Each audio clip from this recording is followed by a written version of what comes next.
करो शुरू। जय श्री राम जी। रामचरितमानस में हम पढ़ रहे हैं अयोध्या कांड।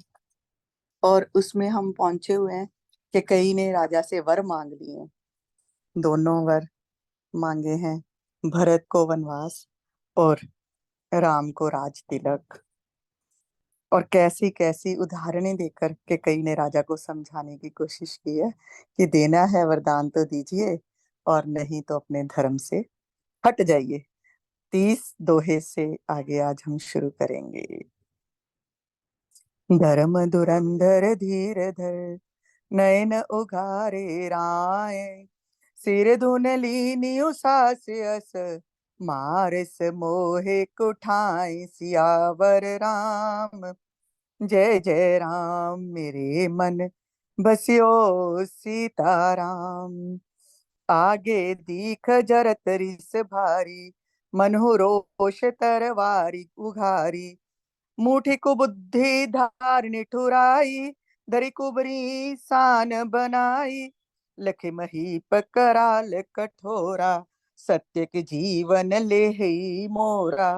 बोले राव कठिन कर छाती, बानी सबिनिय तास सुहाती। प्रिया बचन कस कह सिकु भांति, बीरी प्रतीति प्रीत कर हांति। मोरे भरत राम दुई आंखी, सत्य कहूं कर संकर साखी। अवस दूत मैं पठ इब प्राता, एहि भेग सुनत दो भ्राता।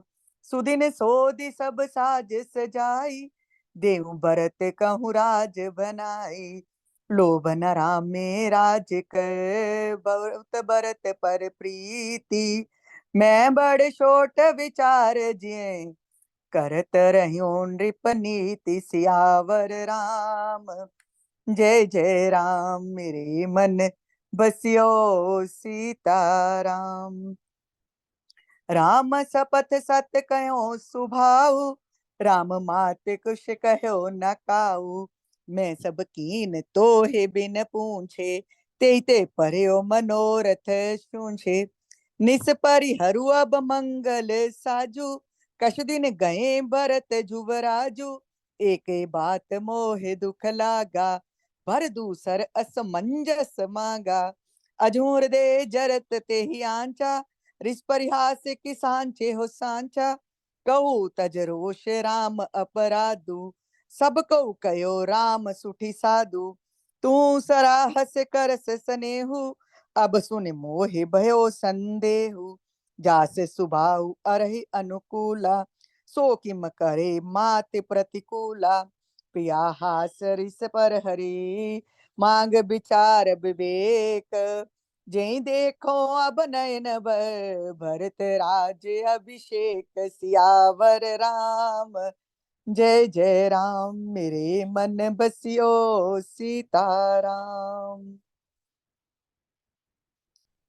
जब कैकेयी ने कहा है ना ये बात कि भरत को राज्याभिषेक दे दीजिए और राम को 14 वनवास, 14 वर्ष का, तो राजा तो ऐसे हैं, जड़ जैसे हो गए हैं। और जब देखा है ना कि कई ने राजा तो कैसे हो गए हैं, तो राजा से कभी राजा शिवी की, दधीची की, बलि की, ये पुराण की कथाएं सुनाकर उनको कहती है कि देखो, राजा शिवी ने शरीर को त्याग कर, राजा दधीची ने भी अपने शरीर को त्याग कर, और बलि ने अपना सब कुछ सर्वस्व त्याग कर अपने वचन की प्रतिज्ञा को निभाया था। ऐसे ऐसे कड़वे वचन बोल रही है, जैसे राजा के जले के ऊपर नमक छिड़का जा रहा है, ऐसा लग रहा है राजा को। राजा ने फिर भी थोड़ा सा धीरज धरा है और नयन खोले हैं और लंबी सांस लेकर बोले हैं कि अब तो ऐसी कठिन परिस्थिति उत्पन्न हो गई जिससे बच निकलना ही मुश्किल है। बहुत बड़ा जो है, मुझे ऐसी मार मारी है कि कहीं नहीं, मैं क्या करूं। मन ही मन यही सोच रही हूं। कि कई उन्हें इस प्रकार दिखाई देती है कि जैसे कोई नंगी तलवार म्यान से बाहर खड़ी है और उनका सिर कटने ही वाला है। कहते हैं कुबुद्धि ही उस तलवार की मूठ है। तुलसीदास जी ने क्या क्या उपमाएं दी हैं। कुबुद्धि ही उस तलवार की मूठ है और निष्ठुरता धार है, क्योंकि निष्ठुर हो गई है कि कहीं कुछ सुनना ही नहीं चाहती। खुद का मन भी नहीं मानता कि मैं ये क्या मांग रही हूँ। पर ऐसा सिखाया है मंथरा ने कि कुबड़ी की मंथरा रूपी स्थान पर धरकर तेज हुई है ये कुठार, तो इसीलिए अब ये तो चलकर ही रहेगी। राजा ये देख रहे हैं कि हो, ये तो तलवार रूपी कैकई जो है, तलवार रूपी मयान से बाहर आ चुकी है और सत्य ही लगता है ये मेरा जीवन ही लेकर मानेगी। फिर भी सोचा है एक बार प्रयास तो करूं। और क्या प्रयास करते हैं, बड़ी नम्रता से, बहुत प्रिय वाणी से बोलते हैं, हे प्रिय, हे भीरू, विश्वास और प्रेम को नष्ट करके ऐसे बुरी वचन कैसे कह रही हो। तुमने कैसे ये कह दिया कि भरत क्या आपका पुत्र नहीं है। भरत और राम तो मेरी दो आंखें हैं। और अगर तू कहती है ना तो मैं शंकर जी की सौगंध लेकर भगवान शंकर को साक्षी मानकर ये बात कहने को तैयार हूँ। भरत और राम मेरी दोनों आंखें हैं। मैं सुबह ही दूत भेज दूंगा, भरत को ननिहाल से ले आएंगे वो। और अच्छा दिन शुभ मुहूर्त शोधवा कर सब तैयारी करके मैं भरत को राज्य दे दूंगा। और तुम जानती हो और मैं भी ये जानता हूँ कि राम को तो राज्य का लोभ है ही नहीं, और भरत पर तो राम का प्रेम ही इतना है। तो मैं ही, किसी ने मुझे ये सिखाया नहीं। अगर तू सोच रही है ना, तू कह रही है कि कौशल्या राजमाता बन जाएगी और कौशल्या के कहने पर तुम राम को राज दे रहे हो, तो किसी ने मेरे को ऐसा कुछ नहीं सिखाया है। मैं तो राज धर्म का पालन कर रहा हूँ। हमारे कुल में यही परंपरा रही है कि बड़े पुत्र को राज्य दिया जाता है, और मैंने उसी परंपरा का पालन करते हुए राम को राज देने की सोची है प्रिय। मैं राम की सौगंध खाकर भी कहता हूँ कि राम की माता कौशल्या का तो स्वभाव भी ऐसा नहीं है, वो कुछ कहे कभी। और उसने कभी भी मुझसे ऐसा कुछ कहा ही नहीं है। हाँ, एक मैंने बहुत बड़ी गलती की है कि जब गुरु वशिष्ठ से पूछा है और राम के राज्याभिषेक की तैयारियां शुरू कर दी हैं, तो मैंने आकर तुमसे ये बात नहीं कही।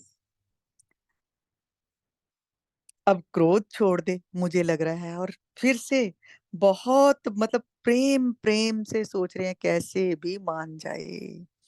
और कहते हैं कि हाँ, मुझे लगता है तू हंसी कर रही है ना। क्रोध ये ऐसे ही इस बात का ही तेरे को क्रोध है कि बस तुझे सबसे पहले मुझे आकर ये खबर सुनानी चाहिए थी कि हाँ प्रिय, क्या राम का राज्याभिषेक कल ही कर दूं, और इसीलिए तू क्रोधित हो गई है। बहुत बातें बनाई है राजा ने, बहुत समझाने की कोशिश की है।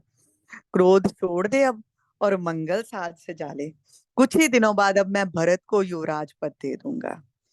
और इस बात की तो मुझे कोई तकलीफ ही नहीं है कि तूने भरत के लिए राज्य मांगा है, और कोई भी इस बात से दुखी नहीं होगा।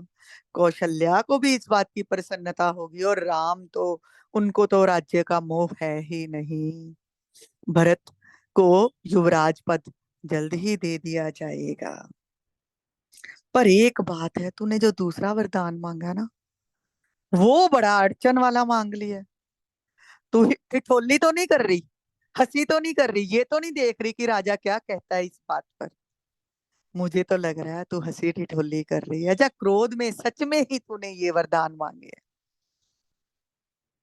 अच्छा, अगर तुझे लग रहा है कि तूने ये वरदान सच में खुद अपनी इच्छा से ही मांगा है, तो मुझे ये बता कि राम का अपराध क्या है। क्या अपराध कर दिया राम ने कि उसकी माता, प्रिय माता कैकेयी ने जो है उसे वनवास दे दिया। लोग तो यही कहते हैं राम तो साधु स्वभाव का है, और तू खुद भी तो हर वक्त मेरे साथ राम की प्रशंसा ही करती रहती है। अब मुझे लग रहा है कि तू प्रशंसा झूठी तो नहीं करती थी राम की, कुछ अपराध तो किया ही होगा उसने। पर मानने में ये बात नहीं आ रही मेरे।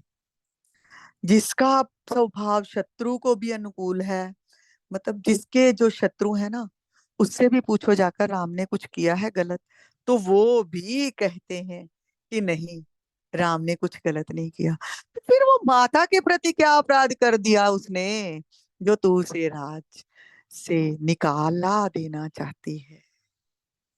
हे प्रिय, हंसी छोड़ दे और उचित अनुचित विचार कर वर मांग, जिससे अब मैं नेत्र भरकर भरत का राज्य अभिषेक देख सकूं।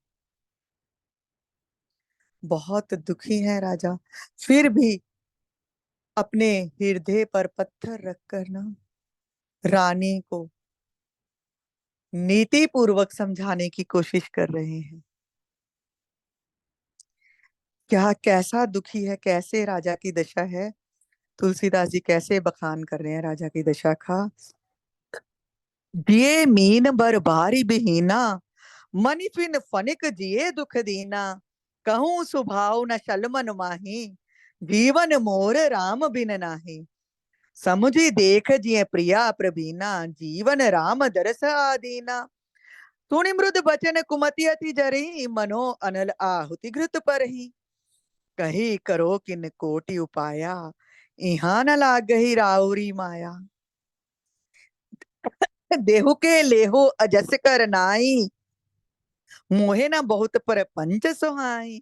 राम साधु तुम साधु से आने, राम मात बलि सब पहचाने। जस को सल्या मोर भलता का, तस फल उन्हें देऊ कर साका। होत प्रात मुनि भेष धर, जो न राम बन जाई। मोर मन राउर अजस, नृप समझे मन माहि। सियावर राम जय जय राम, मेरे मन बसियो सीताराम। राजा की हालत ऐसी है, उसका बखान कैसे तुलसीदास जी करे। राजा कहता है, मछली चाहे पानी के बिना जीती रह जाए, सांप भी चाहे मणि के बिना दीन दुखी होकर जीता रह जाए, पर मैं सच कह रहा हूँ प्रिय, छल रखकर नहीं बोल रहा। क्योंकि तुझे लग रहा है कि तुम तो छल ही करते हो, तूने ये कहकर मेरा दिल ही तोड़ दिया है प्रिय। और मैं छल रखकर नहीं कह रहा, मेरा जीवन राम के बिना नहीं है। हे प्रिय, अपने हृदय में झांक कर देख, मेरा जीवन तो श्री राम के दर्शन के अधीन है। राजा के कोमल वचन सुन सुनकर ना कैकेयी का हृदय जल रहा है कि राम राम राम राम कह रहे हैं। यहाँ पर क्यों उसका हृदय जल रहा है? क्योंकि खुद का हृदय भी ये चाहता तो नहीं है कि राम को वनवास हो।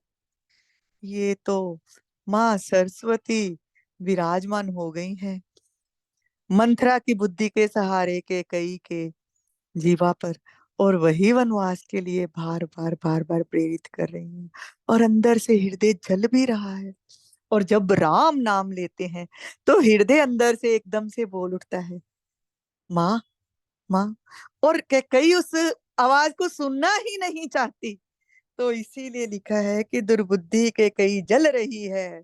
और जब राम का नाम आता है तो लगता है जैसे अग्नि में घी की आहुतियां पड़ गई। और फिर याद आ जाती है उसको ये बात कि मंत्रा ने पहले से कहा था, राजा छल कपट करके तुझे मना लेंगे, और राम का नाम सुनते ही तू भी पिघल जाएगी। तो कहती है, याद आ गई ना अपनी, कैसे मंथरा ने समझाया है। तो कहती है, करोड़ों उपाय कर लो राजन, आपकी कोई चालबाजी नहीं चलने वाली। जहां तो मांगा है जो, वो दे दीजिए। तो नहीं तो कह दीजिए मैं नहीं दे सकता, बस इतना सा ही तो कहना है कि प्रिय मैं तुम्हारे जो है वरदान तुम्हें नहीं दे सकता, ये कह दीजिए। और अपयश के भागी बनिए, कि लोगों तक ये बात तो फैली जाएगी कि कई कई को वरदान देने थे राजा ने और नहीं दिए, बोल दिया वो नहीं दे सकते राजा। मुझे और परपंच सुनने ही नहीं है तुम्हारे। हाँ, क्या बोल रहे हो? राम साधु? राम भी साधु है। तुम साधु के पिता उससे भी ज्यादा साधु हो। और कौशल्या वो तो है ही भली, बिल्कुल सीधी सी, उसको तो शल कपट आता ही नहीं है। तुम सब लोग ही भले से आने हो। और जैसा भलाई कौशल्या ने चाहिए है ना मेरी, कह रही है, मैंने सुना है किसी से कि कह रही है कि मैं अब के कई को दासी की बांधी रखूंगी, तो वैसा ही भला अब मैं कौशल्या के लिए भी करूंगी। ये याद रखा है मैंने, ये मेरे दिमाग में घुस गई है बात। और वैसा ही भला मैं कौशल्या का चाहूंगी। और मैं एक बार फिर से कहती हूँ राजा, अगर सुबह ही, कल सुबह होते ही राम जो है मुनि का वेश धारण करके वन को नहीं गए, तो मैं मर जाऊंगी और आपका अपयश होगा, क्योंकि कई ने वरदान मांगे थे और राजा ने नहीं दिए। अस कह कुटिल बई उठ ठाड़ी, मानहु रोष तरंग निबाड़ी, पाप पहार प्रगट भई सोई, बरी क्रोध जल जाय न जोई, दो बर कूल कठिन हठ दारा, भंवर कुबरी वचन प्रचारा, डाहत भूप रूप तरु मूला, चली विपति बारिधि अनुकूला, लखी नरेश बात फुर सांची, तिय मिस मीच शीस पर नाची, गई पद बिने कीन बैठारी, जन दिन कर कुल हो सिकुठारी, माग माथ अभी देहु तो ही, राम बिरे जन मारस मोही, राख राम को जय जय भांति, नाही तजरे जन्म बर शांति, देख व्याधि साधन रिप पर्योदरण धुन माथ, कहत परम आरत बचन, राम राम रघुनाथ, राम राम रघुनाथ, राम राम रघुनाथ, सियावर राम जय जय राम, मेरे मन बसियो सीताराम।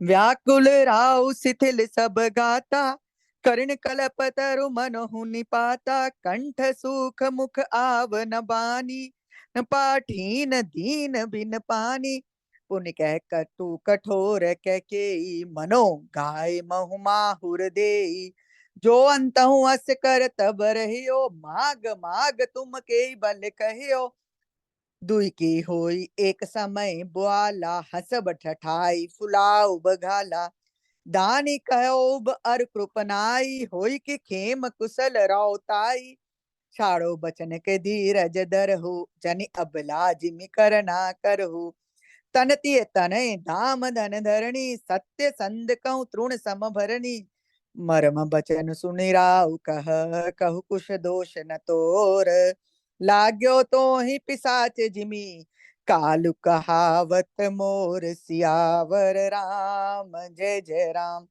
ते मन बसियो सीताराम। यहाँ पर कैसी दशा तुलसीदास जी ने लिखी है।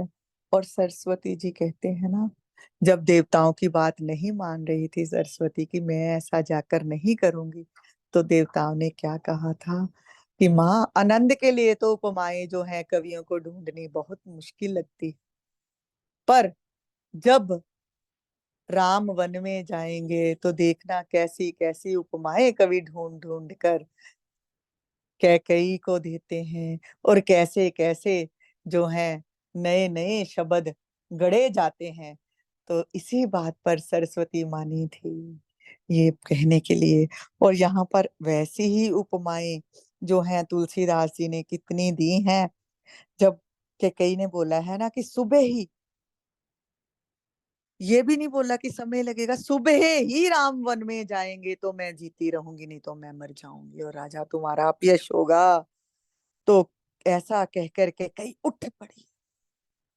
और तुलसीदास जी कहते हैं, ऐसा लग रहा है जैसे क्रोध की नदी उमड़ आई है, और वह नदी पाप रूपी पहाड़ से प्रकट हुई है और क्रोध रूपी जल से भरी है। ऐसी भयानक नदी है कि वो देखी नहीं जा रही।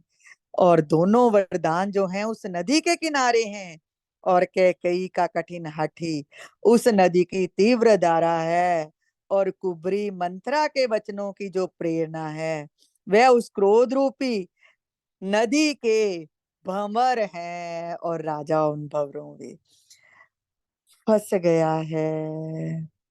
राजा दशरथ रूपी वृक्ष को जड़ मूल से ढहाती हुई विपत्ति रूपी समुद्र की ओर वो नदी जो है सीधी चल दी है।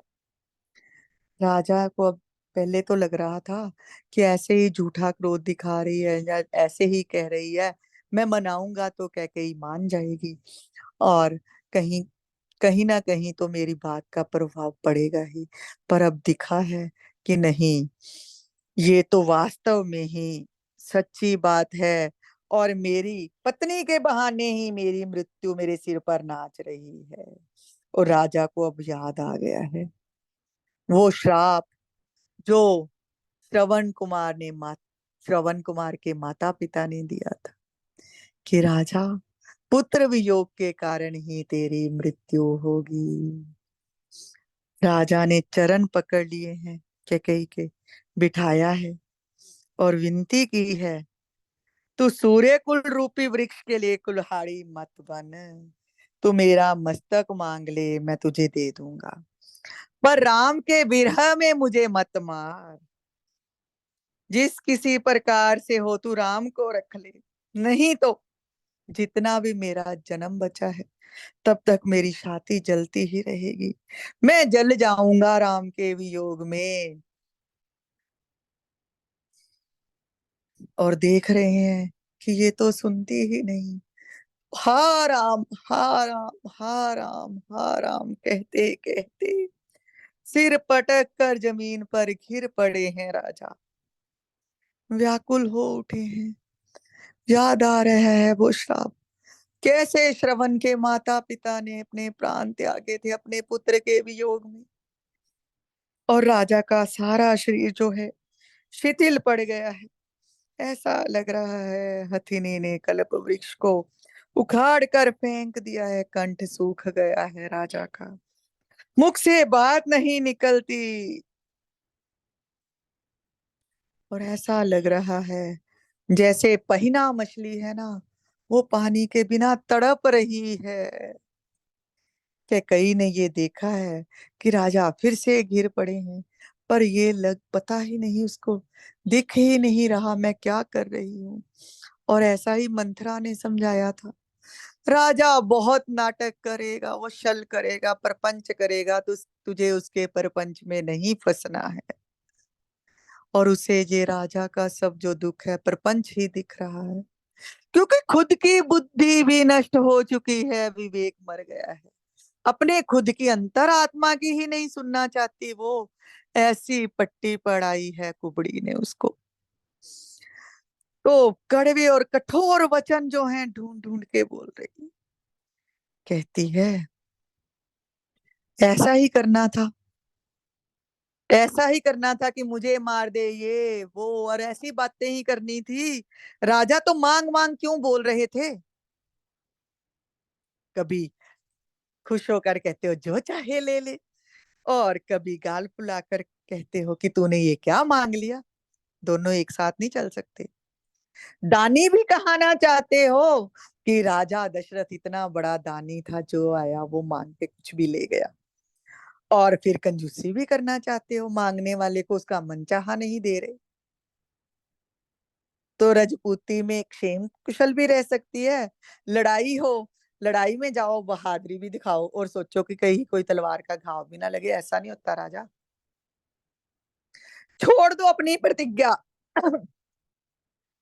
तो यहाँ फिर धैर्य धारण करो कि ठीक है मैं राम को भेज रहा हूँ वन में, असहाय स्त्री की भांति रो पीटो नहीं। सत्यव्रती जो है, जो सत्यव्रती है ना, तो उसके लिए शरीर, स्त्री, पुत्र, घर, धन और पृथ्वी सब तिनके के बराबर ही कहे गए हैं। जब उसको जैसा कहा जाए वैसे ही छोड़कर चल देता है। कि कई ने जब ऐसी बातें कही है ना, तो राजा के हृदय को भेद गई हैं कि कई की ये बातें, और कह रहा है राजा, तू जो चाहे कह, तेरा कुछ भी दोष नहीं है, ते मेरा काल ही है जो वो पिशाच की तरह मेरे पीछे आ गया है, लग गया है, मेरी मृत्यु निकट ही है। और वो काल पिशाच की तरह जो मेरे पीछे आया है ना, वही तेरी जीभा पर सवार होकर तुझसे जे सब कुछ कहलवा रहा है। ये बातें राजा कैकेयी से कह रहे हैं। आज यहीं तक ही करेंगे। और एक मैंने किसी संत से ये बात सुनी थी कि 14 वर्ष का वनवास कैकेयी ने क्यों मांगा था। 14 वर्ष का वनवास इसलिए मांगा था कि त्रेता युग में, कहीं कथा में किसी से सुना था कि त्रेता युग में ना ये था कि 14 वर्ष तक जो राजा अपने राज्य में नहीं है, क्योंकि राजा लोग चले जाते थे लड़ाइयां लड़ने के लिए और जाकर वहां पर लड़ते रहते थे। लड़ाई में गया है राजा तो अलग बात है, कहीं वन में चला गया तपस्या करने के लिए और 14 वर्ष के लिए वन में रह गया है, किसी राज्य में उसने प्रवेश नहीं किया, तो उस राजा को राज्य के योग्य समझा ही नहीं जाता था। तो इसीलिए ही, क्योंकि मंथरा ने तो कहीं को ये नहीं बोला है कि 14 वर्ष के लिए वनवास मांग। मंथरा ने तो कहीं को सदा के लिए राम को वन में भेजने के लिए कहा है। पर ये देवताओं ने कैकेयी के, सरस्वती माता ने कैकेयी के बुद्धि में प्रवेश किया है और 14 वर्ष के लिए ही, और सोच समझकर शायद उसने मांगा है। कहीं कुछ लोग कहते हैं सोच समझकर 14 वर्ष के लिए मांगा है, कहीं कहते हैं कि ऐसे ही 14 वर्ष के मांग लिया वरदान। तो 14 साल के लिए सोच समझकर इसलिए मांगा है कि 14 वर्ष में वन में रहेगा तो बाद में भी आएगा तो राज राज सिंहासन पर नहीं बैठ सकता, क्योंकि वन में रहने के कारण वो तपस्वी ही कहलाएगा। ऐसी बात सुनी थी मैंने और मेरे को लगा कि आप लोग को भी बता दें। यहाँ पे नहीं लिखा है कहीं तुलसीदास जी ने ऐसा, और इतनी डिटेल में कहाँ पे लिखा जाएगा। और यहाँ पर तो क्या हालत राजा की हो रही है, राजा को अपना मरण दिख रहा है। पर के कई जो है, होनी कहती है ना, होनी तो होकर ही रहेगी, जैसा विधि ने विधान लिखा है वैसा ही होना है। इसीलिए तो राजा ने तब बहुत गर्व से बोल दिया था, गर्वित होकर, कि मांग, मैं तो देवताओं के लिए भी साध्य हूँ, मैं जो चाहेगी तुझे वरदान दे दूंगा। और अब याद आ रहा है श्राप भी, कि उस श्राप के कारण ही मेरे पुत्र से वियोग हो रहा है। और इसीलिए कहते हैं कि किसी का भी कोई दोष नहीं है, कैकेयी का भी कहीं कहीं कोई इसमें दोष नहीं है, क्योंकि कैकेयी की बुद्धि ऐसी नहीं थी। ये तो कुछ देवताओं ने पलट दी। और कुछ कुछ लोग कहीं पर ये कथा भी सुनाते हैं कि कैकेयी बहुत प्रेम करती थी राम को और खुद अपने हाथों से खाना खिलाती थी, और खाना खिला रही थी तो कई बार कुछ ऐसी मांग भी रख देती थी देखने के लिए कि राम, तुझे सबसे प्रिय कौन है, कौन सी माता तुझे सबसे प्रिय। तो राम के हमेशा ही यही मुख पर आता था, माता तुम ही मुझे सबसे ज्यादा प्रिय हो। कौशल्या तो वैसे ही साधु स्वभाव, उसका तो ये था ही नहीं कभी कि ये मेरा पुत्र है या ये मेरा पुत्र है। और शुरू से ही जो है चारों पुत्र एक जैसे ही पले हैं। तो सुमित्रा तो थोड़ा राजकाज में राजा की सहायता करती थी, राज संचालन में, जब भी राजा कहीं बाहर लड़ाई के लिए जाते थे। जैसा मैंने कहीं से सुना है वैसा ही वृतांत बता रही हूँ। तो कहते हैं कि कई जब ऐसे खिला रही थी ना, तो हर बार कुछ भी जो भी कई कहती थी, मुझे वो वहां पर वो फूल चाहिए। तो राम जैसे भी जाकर लेके आते थे, मेरी माता को चाहिए और मैं ही लेके आऊंगा। सभी जाते थे पर राम सबसे पहले वो कार्य करके आते थे जो भी कई सौंपती थी बचपन में। तो एक बार कैकई कहती है, राम तू मेरा हर एक बात मानता है, तू मांग ना पुत्र, तू मुझसे कुछ मांग, तू भी कभी कुछ मांगना मुझसे। तो राम कहते हैं, माता मुझे तो तुझसे मांगने की कोई जरूरत ही नहीं है, तू तो बिन मांगे मेरी हर मांग पूरी करती है और मुझे तुझ जैसी माता मिल गई, मैं क्या मांगू।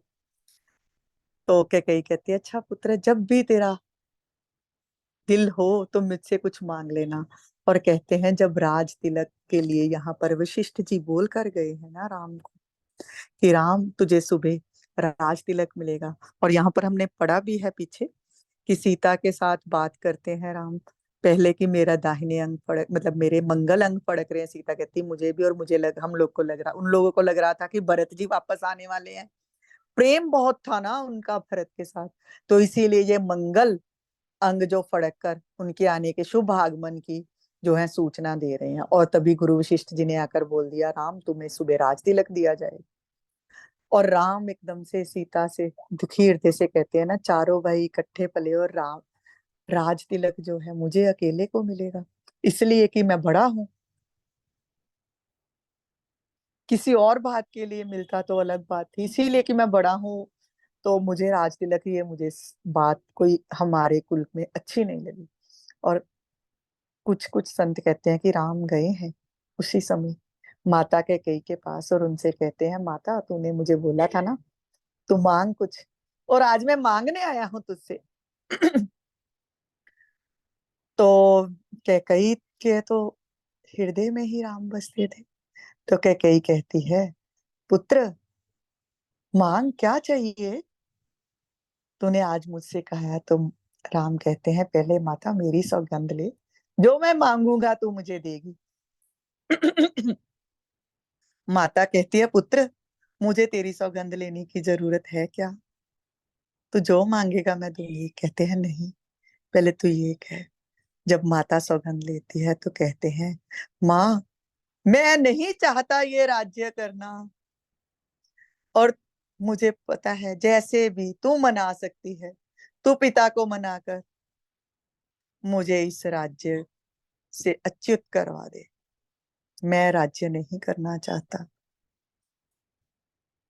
और मैं और सीता ना, सीता की एक बार इच्छा थी कि वन में जाकर हम वन की छटा निहारें कुछ समय के लिए, और मैंने ये सीता को बोल रखा था। और राजा बन गया तो फिर तो हम वैसे ही जाएंगे। तो कुछ समय के लिए मैं ना वन में जाना चाहता हूँ सीता के साथ, अपनी प्रेयसी के साथ। ये बात जब कही है तो कैकेयी का हृदय चित्कार उठा है, रो उठी है और कहती है पुत्र ये तूने क्या कहा। मैं ऐसा नहीं कर सकती। राम कहते हैं माता ठीक है तूने मेरी सौगंध ली है, अब सोचती है कि सौगंध भी तेरी ली है, अब तो ये करना ही पड़ेगा। फिर कहते हैं माता एक बात और भी है, इस कार्य के लिए तुझे अपयश कितना मिलेगा।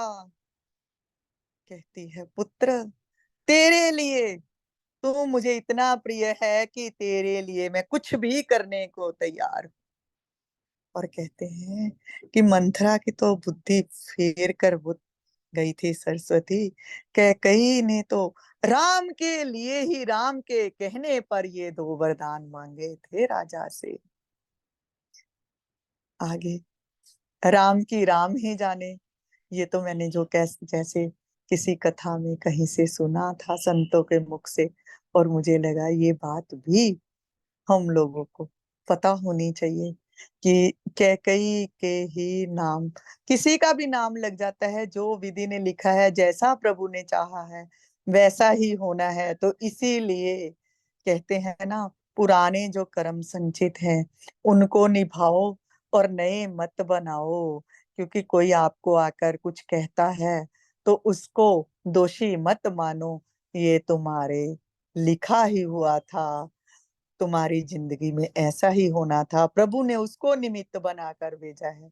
ये यहाँ पर इस कथा में मुझे तो यही समझ में आया है गुरु कृपा से कि कैकेयी का दोष नहीं था, मंथरा का दोष नहीं था, ऐसी ही होनी होनी थी। और इसीलिए ढूंढने पर सरस्वती को मंथरा ही दिखी है, और उसकी बुद्धि फेर कर ही ये सब कुछ प्रपंच रचा गया है और राम को वनवास मिला है। जय श्री राम जी। आगे कल देखते हैं राम तक ये खबर पहुंचती है तो क्या होता है। ये बातें कुछ मुझे संतों की जो लिखी हुई हैं इसलिए भी ठीक लग रही थी क्योंकि देखो, जब राम को, यहाँ पर तुलसीदास जी भी लिखते हैं, जब राम को वनवास के लिए बोला है और राज तिलक के लिए बोला है, तो वो प्रसन्न नहीं हुए हैं। और आगे हम देखेंगे कि जब उनको वनवास के लिए बोला है, तो तब तब वो दुखी नहीं हुए हैं, तब भी समरहनी में हैं। और बाद में भी वो कहीं पर भी कैकई को दोष नहीं देते, माता के समान उसको ही पहले आकर मिलते हैं। आज के लिए इतना ही। जय श्री राम जी।